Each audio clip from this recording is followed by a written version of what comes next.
এই বদ্রীনাথের মন্দির। আমরা হর্স এবার সবে উঠেছি, এখান থেকে বদ্রীনাথের মন্দির দেখা যাচ্ছে।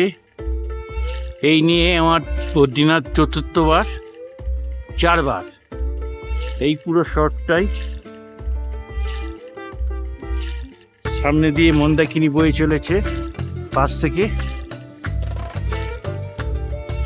ওই দূরে যে ব্রিজটা দেখা যাচ্ছে ওটা পার হয়ে মন্দিরে যেতে হবে।